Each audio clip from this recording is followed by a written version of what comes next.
South Africans have faced numerous challenges over time, with the prevailing tough economic conditions adding to these woes. And with the two-part retirement system looming, financial services company Old Mutual hosted the Old Mutual Thought Leaders Forum in Melrose Arch, Johannesburg.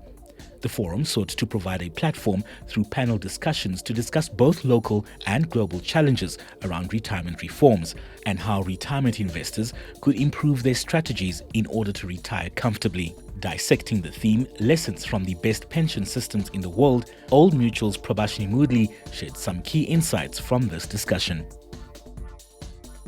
Prabashini, thank you very much for joining us. Please share some key takeouts from the session dealing with lessons from the best pension systems in the world. Thanks so much. So it was a very interesting session. There's an index that Mercer and the CFA Institute run. They've been running it for 16 years. That looks at a range of countries and rates the quality of the pension fund systems on three different broad categories. So one is adequacy, the second is sustainability, and the third is integrity. So the good news is, as South Africa, we score really well on integrity, which is about the rules, the governance, the ability for members to get transparency about what's going on with their funds. We scored pretty well there. The bad news is we score very poorly on adequacy. And adequacy is about the level of savings that people actually retire with and the number of people in the country who are covered by the retirement system. In South Africa, we have millions of working people who are not part of the system. And on sustainability, we perform on average, but it's adequacy where we have a lot of work to do. Dr. David Knox from Mercer, in fact, commented that our two-pot system, the two-pot innovation that's being effective from the 1st of September, is actually a very positive change in our retirement system, as it's going to improve the long-term preservation of retirement savings. So it's not all bad news. There's some good news as well. And just speaking on Dr. David Knox as well, he touched on how it's good to look at certain elements that other countries are implementing so that we can see how we can be inspired. So from your perspective, how can South Africa improve its scoring system? Thanks very much. So one of the simple things we can do, or it's easy to say it's simple, but improve coverage. So ensure that more people are saving for retirement and part of the saving system. So improving coverage will improve the overall quality of our retirement savings. A way to improve coverage is also to have something called auto-enrollment, where every single worker, once you're working, you will be part of a retirement system. Of course, that's a difficult concept in a country at a time when people have everyday financial struggles. But one can also implement that in a staged way, and that's what some other countries have done. And those are great learnings that we can take out. Prabashini, just from your outlook, where to from here, from now? Where do you see South Africa moving when it comes to really reshaping its retirement fund system? I think we are in a positive place. So the two-part retirement reform is one of the biggest reforms in the last 40 years. It's also a step in a series of reforms that National Treasury has been implementing. The next step would be something like auto-enrollment. It would also be for all stakeholders to continue the conversation, which is what we've started today with our inaugural Old Mutual Thought Leaders Forum. To continue the conversation with multiple stakeholders, because it's a complex environment, it's a complex situation, and we need to take the realities of South Africans into account to come up with innovative solutions. Thank you so much, Prabashini, for joining us. Thank you. Thank you. While the focus was on the South African landscape, the international market is also conducting research to find ways in which its retirement investors retire comfortably. Colin Haynes from Ion Wealth Solutions shared some of the improvements being made in the United Kingdom. You were actually part of the panel, speaking on the future of retirement savings and the case for the collective defined contributions funds. In simple terms, what does this mean? Okay, so a collective defined contribution plan is very much like an individual defined contribution plan which many workers have today. There's a fixed contribution coming in from employers and employees. Those assets are invested collectively by trustees, so individuals don't need to make their own investment decisions, and the individuals get a target benefit at life. So it's about delivering a target benefit, not a big pot at retirement. But fundamentally, it's very similar to the plans that people know and love today. How is it actually being implemented in the UK? How do you see it working? Okay, the UK government passed legislation in 2021 to allow CDC plans to actually be implemented. Royal Mail is the first big employer who's going to launch one. They're launching their big plan in 2 months' time for all their workers in the United Kingdom. They've had to get approval from the pensions regulator. Now they're the first employer going live. We strongly expect there'll be more interest from other employers, particularly large employers, as well as potential providers too. Now, what are some of the key benefits for employers and employees? I think one of the key benefits are it avoids people having to make complex financial decisions at the point of retirement. Many individuals simply, when they get to retirement and they want an income for life, they don't want to choose an annuity or live in an annuity. They want to simply, I just want a lifetime income which will last the rest of my life, no matter how long that is. Collective defined contribution sort of takes out the decision making, and the plan provider actually provides that income. Now, from the panel, I'm sure you've heard, the two-pot system being implemented in South Africa, and there's so much more work that needs to be done. How do you see the CDC working in the South African landscape? Okay, so now you move into the two-pot system. I imagine there's going to be a lot more focus on what will the income be at retirement from the retirement pots, and essentially people want to work out, what am I actually going to get? Will that be sufficient?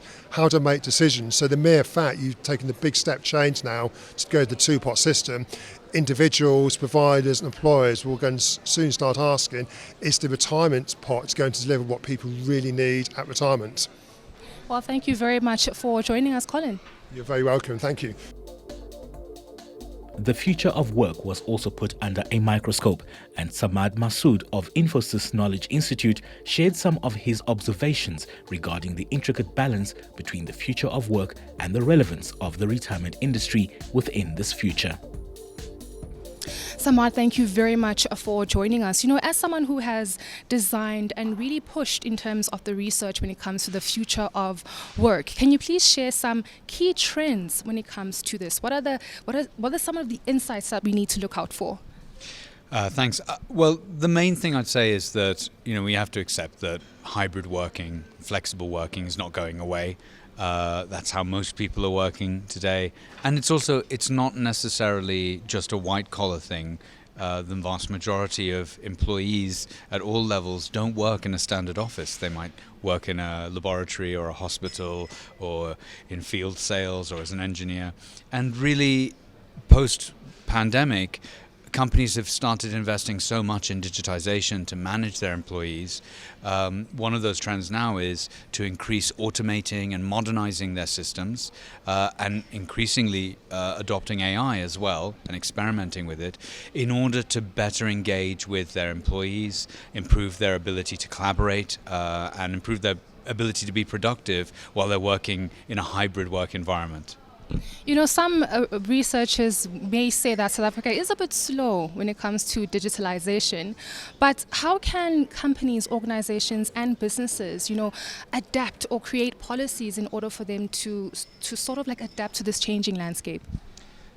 I think it can seem quite daunting for a particular large company when they're thinking about, how they are going to have policies in place that suit all the variety of different work styles within their company. And I think that's one way. The key to it is to think of the three elements. What are the tools that people are using to work with? What are the locations they're working in? And what's their style of work, their personality, or the type of job they're doing? And if you can look at those three things and then enable managers and leaders within the company to have more autonomy and choice over building the culture that they want within their teams, then you can provide a more personalized experience for employees, which is not necessarily something that is, for the entire company one rule, but something that can be more agile and flexible and designed by smaller teams for their own needs and for the type of work they're doing or where they're doing it. Is there a set time that organizations should place when it comes to, implementing such radicalizations? I mean, in terms of a set time, I mean, I don't think every company is going to move at their own pace. The thing is that the clock is ticking in two ways. One is that there is a global rush for good digital talent. So people who are educated, numerate, literate, but also have very soft skills and understand how to work in a flexible, fast-moving environment, because that's how our economy works now. The other clock that's ticking is obviously the adoption of AI. And if you're going to build a company that has the ability to take advantage of AI, you also have to have two things in place. You have to have a very strong data architecture, and also you have to have talent in your organization that understand how to use AI, how to engage with it, and how to make the best of it. So, these are things that companies all have to do at their own pace, but there is a bit of a race on to be the first. Well, thank you very much for joining us. Thank you very much. Retirement investors continue to face financial challenges amidst the tough economic environment, which in turn results in insufficient savings upon retirement for many. Through its research results, Old Mutual has found that retirees lack the understanding to make sound decisions around their savings, and the organization's Blessing Utete noted that much emphasis needs to be put in promoting education regarding sound retirement investing. Blessing, thank you very much for joining us. Old Mutual's recent research touched on how there are challenges faced by retirees in terms of facing, financial burdens, and that being mixed with, inadequate retirement benefits as well. So what are some of the key insights when it comes to that, and how are you planning on mitigating such challenges as an organization? Afternoon. Thank you very much for having me. I think really the research just showed the stark contrast between the reality that retirees actually experience versus what they think they're going to get when they're actually prior to retirement. I think some of the stats come out and say, 70% think that they're actually not going to have any debt when they get to retirement, which is not the case. Many of them, over 30%, think that they're actually not going to have dependents that they're looking after. A lot of them still do when they get to retirement. Many of them think, that healthcare is not as expensive as it is actually, but the reality is, so there's a lot of interpretation from the research that we're getting that says people don't really quite understand what actually retirement means and the reality of how much they've saved and what they're going to actually spend in retirement. So that research just elevated a lot of those elements for us in terms of what the retirees and the actual people who are still working think about retirement. Now, from an employer point of view as well, or an employee, what can they do in order to sort of like set or let go of such unrealistic expectations when it comes to this? So I think there's a dual responsibility. I think part of it is really education. It's really getting to understand your goals while you're working in terms of what do you want your retirement to look like, and really understand what is that going to take for you to get to that kind of retirement? How much money do you need to save for you to get that outcome that you need at retirement? So if one of the things that we talk about, we often talk about some things that are quite complex in terms of replacement ratios. I think now we're more talking to, if you're earning a certain salary, how much money would you like to earn in retirement? And if you can relate to that, then you can start to understand, can you actually afford to live on that? Can you go on those holidays that you aspire to go to? Can you afford to still be in debt when you get to retirement? Which is actually gives that reality to the retiree, to the person that's working, to say, actually, maybe I should be contributing a lot more because the lifestyle that I want is not matching the savings that I'm actually doing today. Now, just going through the Old Mutual Workplace Benefits Primary Research powered by Limbra, can you just take us through that? What are the key insights from this research? So the key insights from the research are really that sort of dichotomy between, we saw insights there that say the youth are very optimistic. They think they've got a lot of optimism around what they're going to achieve through their lives and through retirement. It also reflected, as I said, some of the elements around the fact that people don't really quite appreciate what it means to be in retirement. Some of the stats that we got in there are around the high percentage of people that think that they're going to be well off in retirement versus the actual reality of the situation that they're in when they get to retirement. It's quite an awakening when people get to retirement and realize the reality that they're in, and the cost of actually being in retirement, despite the fact that they've been trying to save throughout their retirement careers. Well, thank you very much for being with us here, Blessing. Wishing you all the best. Thank you very much. Thank you for having me.